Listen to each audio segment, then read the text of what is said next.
Hello, and welcome to the Wade Borth Podcast.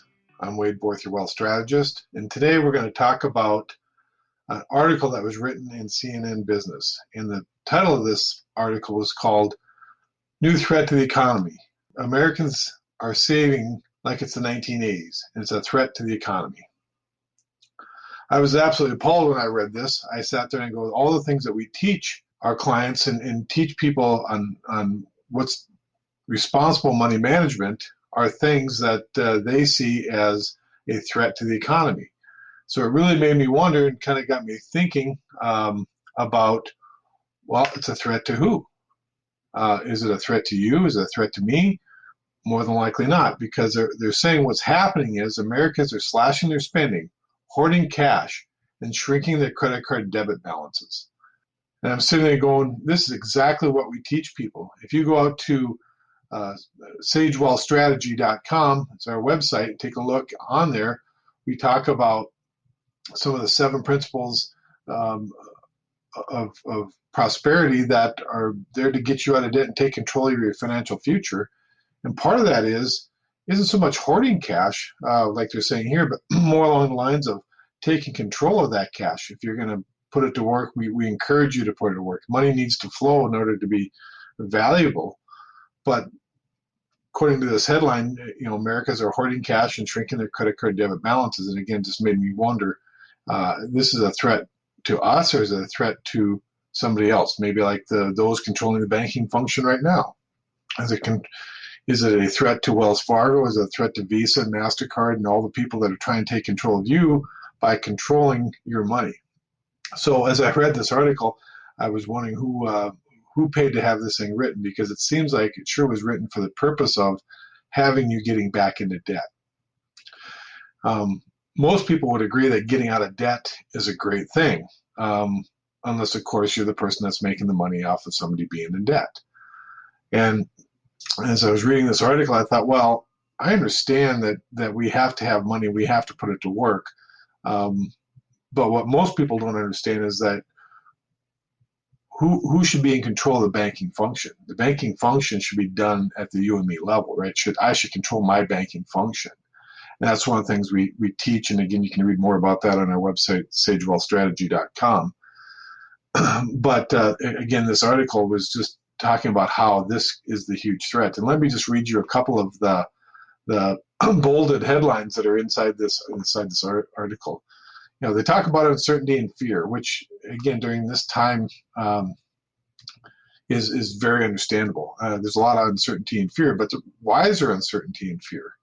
It's because people have very little control. Those that have control of their money, control of their finances, have a lot less uncertainty and a lot less fear, because they're the ones that are in control. When you have somebody else driving your financial bus, and that person has a heart attack and dies, you better believe you're going to have a lot of uncertainty, a lot of fear going on.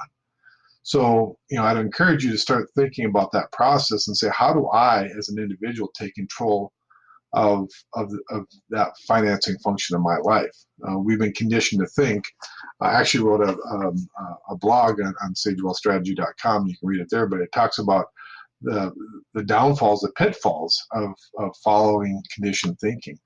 Is that once they have this condition to think a certain way, they're the ones that have control of this over us. So think about, you taking control, you driving yourself to where you want to be, versus having somebody else drive you there and telling you how to get there, when to get there, and in what process to go about it. Now, that doesn't mean that it's a free ride. When you have somebody else driving the bus, they're the one that's taking all the responsibility. And if you don't like having responsibility, if you want somebody else to take care of you, then what I'm talking about probably isn't meant for you. But the point is, if we take control of our own financial future, we're going to be put in the driver's seat. And with that opportunity to be put in the driver's seat comes additional responsibility. And that is, taking good care of our dollars, taking good care of our money, being responsible, loving our family and ourselves more than we love Wells Fargo. And again, there's a blog you can read about that as well.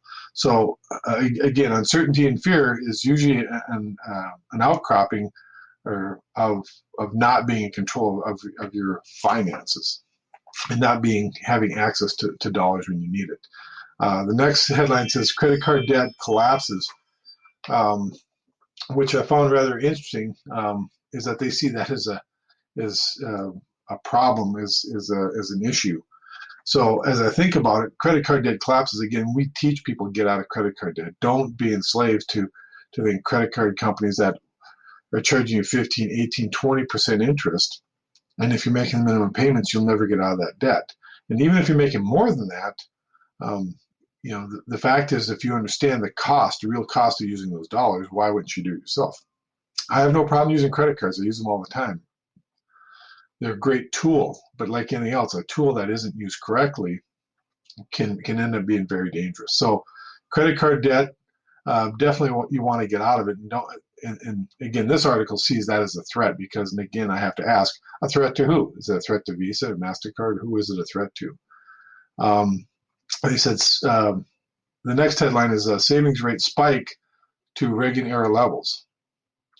Well, I'm like, hey, that's great. I love the fact that people are saving because we need money. We need access to cash. The question is, where are we saving it? Where are we putting it to save it? Are we using it? Is it growing uninterrupted compounding once we start saving it? And then we do need to use it. Do we understand how to put it to work for us while it still continues to grow and compound? And those are all things that we can talk about.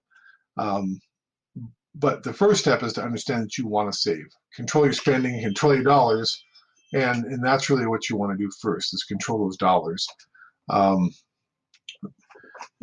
And where they're going is probably the most important thing is where can we put it so that it can have uninterrupted compounding. So the next one, this is Main Street is hurting. There's no doubt about it. If you're part of that Main Street, or if you have a small business, I'd say that probably the best way to get around that, or really not get around it, but the best way to survive that is to have access to cash. One of the things that I've heard a long time ago is the reason for most business failures, especially in the first 3 years, is undercapitalization. They don't understand that they need to have a pool of money sitting on the sidelines just in case we're running into situations like we're having right now. So again, this article, I was a little shocked when I read it when they said the new threat to the economy is America's increased savings rate, and they were saving like the 1980s. Well, I see that as a good thing, a positive thing. If we live on credit and we live on that leverage, when leverage is used against us, it can be used against us in a very hurtful and harmful way. So I would say, take control of your finances, take control of the banking process in your life and your business, and do it in a way that you understand that I can be the one that's in control, and that's going to eliminate not maybe all uncertainty and fear, but definitely can help soften some of that uncertainty and fear. And when you do buy stuff, make sure that you understand that the use of your dollar, even when it's you using your own money, your own cash, that cash has value. So we have to put it back with principal and interest back to the place where we got it from. Because if we don't, what are we doing? We're basically, by our actions, are saying that we have our cash has no value. And so if our cash has no value, then if we don't see that it has any value, then why would anybody else see it as having value? So again, respect your money. Understand the infinite banking concept. Understand that you are your own best customer. And so when you are your best customer, you have to treat those dollars with a special purpose, and that purpose is to grow your inventory in that business. And that inventory just happens to be cash. And so as we buy stuff, as we use our money, understand how the banking process works and apply that to our everyday lives. And again, you can read Nelson Nash's book called Becoming Your Own Banker, The Infinite Banking Concept. Take a look at my website, sagewealthstrategy.com.